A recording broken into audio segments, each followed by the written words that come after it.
Hello प्यारे विद्यार्थियों, कैसे हो आप सब। आप सबको राजेश कल्याणा की ओर से गुड इवनिंग। तो आज हम शुरू कर रहे हैं हमारा आगे का जो टॉपिक है। हमने इससे पहले संयोजन अभिक्रिया के बारे में पढ़ा था। अब हम संयोजन अभिक्रिया की जो बिल्कुल विपरीत अभिक्रिया है उसको बोलते हैं वियोजन अभिक्रिया। आज हम वियोजन अभिक्रियाओं के बारे में पढ़ेंगे। वियोजन अभिक्रिया,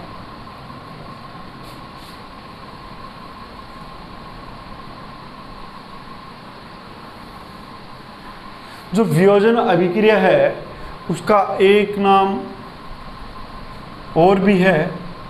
इस अभिक्रिया को आप अपघटन अभिक्रिया भी कह सकते हो। अपघटन अभिक्रिया, ठीक है। तो वियोजन या अपघटन अभिक्रिया का इंग्लिश में नाम है वो है आपके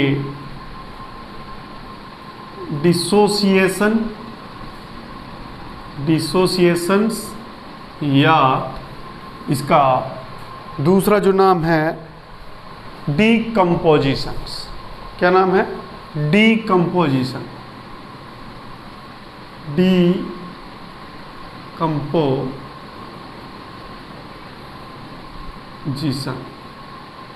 रिएक्शन, ठीक है। ये आपके वियोजन अभिक्रिया के अंतर्गत हम पढ़ेंगे। अब हम बात करें कि जो वियोजन है या अपघटन है होता क्या है। वियोजन या अपघटन का मतलब होता है कि एक पदार्थ का एक से अधिक टुकड़ों में टूट जाना, उसको हम वियोजन या अपघटन अभिक्रिया कहते हैं। और ये जो वियोजन है, जैसे एग्जाम्पल के तौर पे कि हमने मान लो कि कोई ऐसी चीज़ ली जिसको हमने तोड़ा और तोड़ने से उसके अलग अलग पार्ट उसके अलग अलग काम आ गए, तो इस प्रकार की जो अभिक्रिया है वो वियोजन के अंतर्गत आएगी। जैसे मान लो कि हमारे पास कोई पदार्थ है ए, बी, सी। ये कोई जॉइंट पदार्थ है, ये कोई पदार्थ है। हुआ क्या, ये पदार्थ जैसे ही हमने इसको हीट दी या इसको कोई भी तरीके से इसको तोड़ा तो ए भाग अलग हो गया और इसका जो बी भाग है अलग टूट गया और इसका जो सी भाग है वो अलग टूट गया। तो एक पदार्थ अनेक अणुओं में या परमाणुओं में या यौगिक में तब्दील हो जाए, बदल जाए, तो इस प्रकार की जो अभिक्रिया है वो क्या कहलाती है प्यारे बच्चों? वो कहलाती है आपके अपघटन अभिक्रिया कहलाती है। तो जो अपघटन है वो आपके अलग अलग प्रकार से हो सकता है। जो अपघटन है वो 3 प्रकार से हो सकता है। अपघटन को हम बांट सकते हैं, अपघटन को हम बांट सकते हैं 3 तरीकों से, ठीक है। उसको हम ले लेते हैं HEL, हेल से। हेल, पहला जो H है उसका मतलब हो गया आपका, अगर हीट के द्वारा, ऊष्मा के द्वारा अगर अपघटन होता है तो उसको क्या बोलते हैं? ऊष्मीय अपघटन। कैसा अपघटन? अपघटन किसके द्वारा? ऊष्मा के द्वारा, तो इसको बोलते हैं हम ऊष्मीय अपघटन। अगर ये हो जाए आपके इलेक्ट्रिसिटी द्वारा या इसको हम कहेंगे करंट द्वारा, तो हम इसको क्या बोलेंगे? विद्युत अपघटन। कैसा अपघटन बेटा? विद्युत अपघटन। अगर ये हो जाए आपके लाइट द्वारा या सूर्य के प्रकाश द्वारा तो इसको हम प्रकाशीय अपघटन बोलेंगे। इसको हम प्रकाशीय अपघटन बोलेंगे। ठीक है। अपघटन का मतलब टूटना या वियोजन होना। ये जो अभिक्रिया है, अगर मैं बात करूं, ये अभिक्रिया संयोजन अभिक्रिया के क्या है बेटा? संयोजन अभिक्रिया के क्या है? ये विपरीत है। ये बेटा संयोजन अभिक्रिया के क्या है? विपरीत है। ठीक है। उसमें तो एक से अधिक पदार्थ मिलकर एक चीज बनाते हैं, इसमें एक पदार्थ से अनेक पदार्थ बनते हैं।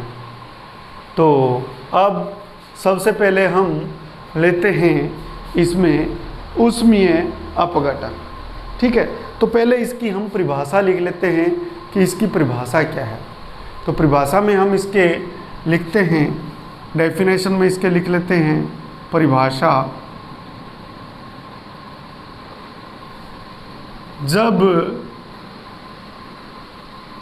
किसी पदार्थ ऑब्लिक में यौगिक ऑब्लिक में अणु ताप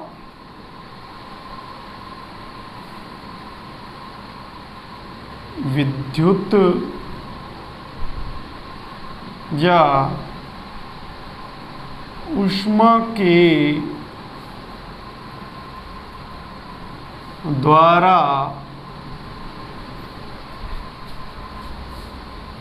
एक से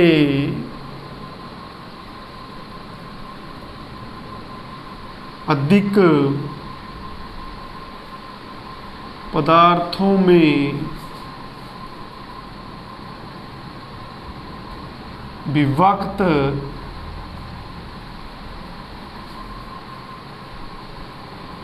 होता है तो इस प्रकार की अभिक्रिया अपघटन या वियोजन अभिक्रिया कहलाती है। ठीक है बेटा जी। तो हम एक बार और थोड़ा इसका परिभाषा को रिवाइज करते हैं कि जब किसी पदार्थ यौगिक अणु ताप विद्युत या ऊष्मा के द्वारा एक से अधिक पदार्थों में टूटता है या विभक्त होता है तो इस प्रकार की अभिक्रिया अपघटन या वियोजन डिसोसिएशन या डिकम्पोजिशन रिएक्शंस कहलाती है। अब हम लेते हैं सबसे पहले ऊष्मीय अपघटन। तो ऊष्मीय अपघटन में देखिए आप, हम करते हैं कि ऊष्मा के द्वारा जो अपघटन होता है उसको हम इसका एग्जाम्पल लेते हैं। तो ऊष्मीय अपघटन में जो पदार्थ है उसको ताप या ऊष्मा दी जाएगी और ताप की उपस्थिति में ही हम क्या करवाएंगे? ऊष्मीय अपघटन करवाएंगे। देखिए हमने करवाना है कैसा अपघटन? ऊष्मीय अपघटन। ऊष्मीय अपघटन की हम बात करते हैं। ऊष्मीय अपघटन देखिएगा। तो ऊष्मीय अपघटन के अंदर देखो आप, हम ले लेते हैं सबसे पहले पोटेशियम क्लोरेट KClO3। इसका नाम है पोटेशियम क्लोरेट, पोटेशियम क्लोरेट, ठीक है। पोटेशियम क्लोरेट को जैसे ही हमने हीट किया, जैसे ही हमने इसको हीट दी, ऊष्मा दी, तो पोटेशियम क्लोरेट जो है बेटा दो उत्पादों में तब्दील हो जाएगा, पोटेशियम क्लोराइड और ऑक्सीजन। आपको पता है कि पोटेशियम क्लोराइड जो है, अब हम इसको क्या करते हैं, संतुलित कर लेते हैं हिट और ट्रायल विधि द्वारा। तो देखिए यहाँ पे पोटेशियम 1 है, यहाँ पे पोटेशियम 1 है। मैंने कहा सबसे पहले हम उन अभिकारकों को या उत्पादों को लेंगे जिसकी मात्रा या संख्या ज़्यादा हो। तो ऑक्सीजन की संख्या यहाँ पे ज़्यादा है, तो हम यहाँ पे ऑक्सीजन की संख्या देखें तो यहाँ पे ऑक्सीजन की संख्या 3 है और यहाँ पे ऑक्सीजन की संख्या कितनी है, 2 है। तो क्यों न हम यहाँ पे अगर ऑक्सीजन की संख्या बढ़ा दें, तो यहाँ पे ऑक्सीजन की संख्या कर दें 3, तो ये 3 दूनी ऑक्सीजन कितने हो जाएंगे, यहाँ पे 6। यहाँ पे ऑक्सीजन 3 है तो यहाँ पे 2 कर दें तो ऑक्सीजन की संख्या कितनी हो जाएगी हमारे पास, यहाँ पे ऑक्सीजन की संख्या हो जाएगी हमारे पास 6। लेकिन देखिए आप यहाँ पे पोटेशियम की संख्या कितनी है, 1, और यहाँ पे पोटेशियम की संख्या कितनी हो जाएगी, 2। तो यहाँ भी आपको पोटेशियम के क्लोराइड के आगे 2 लगाना पड़ेगा। तो क्लोरीन की संख्या भी 2 हो जाएगी, यहाँ भी क्लोरीन की संख्या 2 ही है। अब ये समीकरण संतुलित हो गई है। अभिकारक जो है, यहाँ पे जो रिएक्टेंट है, रिएक्टेंट की संख्या कितनी है, रिएक्टेंट की संख्या 2 है, और आपके प्रोडक्ट कितने हैं, प्रोडक्ट की संख्या यहाँ पे 5 है। प्रोडक्ट की संख्या कितनी है, यहाँ पे 5 है। तो अब देखिए आप कि रिएक्टेंट की संख्या 2 और प्रोडक्ट की संख्या 5, कम से ज़्यादा बना है तो भी ये वियोजन अभिक्रिया है। दूसरी बात, पोटेशियम क्लोरेट टूट के बन गया किसमें, पोटेशियम क्लोराइड में, और साथ में कौन सी गैस निकली है, ऑक्सीजन गैस निकली है, ठीक है। तो अब इसके अंदर इस अभिक्रिया को अगर हम देखें तो उसमें अपघटन के साथ साथ में ये 2 और अभिक्रियाओं को इंडिकेट कर रहा है। वो कौन कौन सी अभिक्रियाएं हैं। पहली अभिक्रिया हम देखें तो इसमें देखो कि ऑक्सीजन गैस इसमें क्या हो रही है बेटा, अलग हो रही है। तो जब ऑक्सीजन अलग होती है तो उसको हम कहते हैं कि ये क्या है, एक हिसाब से अपचयन, ये रिडक्शन भी है, ये रिडक्शन है, ठीक है। दूसरी अगर बात करें हम इसमें तो देखो आपकी इसको ऊष्मा दी जा रही है तो ये ऊष्मा शोषी अभिक्रिया के अंतर्गत अभी आता है। तो ये ऊष्मा शोषी को थर्मिक रिएक्शंस भी कहते हैं, एंडोथर्मिक रिएक्शंस भी कहते हैं। तो उम्मीद करता हूँ आपको ये बात समझ में आई है। अब हम उसमें अपघटन का एक और एग्जाम्पल लेते हैं, उससे आपको ज़्यादा इस बात का पता चलेगा। तो लेते हैं हम उसमें अपघटन का दूसरा एग्जाम्पल। उसमें अपघटन के दूसरे एग्जाम्पल को हम ले रहे हैं, तो हम ले रहे हैं कि फेरस सल्फेट। आपको पता फेरस सल्फेट जो होता है,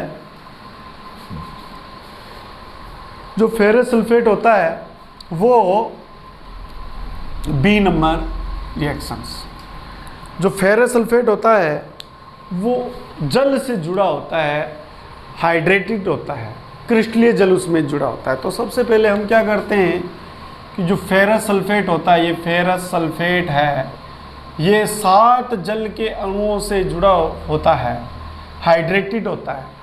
होता क्या है, इसको हम पहले गर्म कर लें, गर्म करने के बाद में बेटा ये फेरस सल्फेट में तब्दील हो जाएगा और इसका जल क्या हो जाएगा बेटा, अलग हो जाएगा, निकल जाएगा।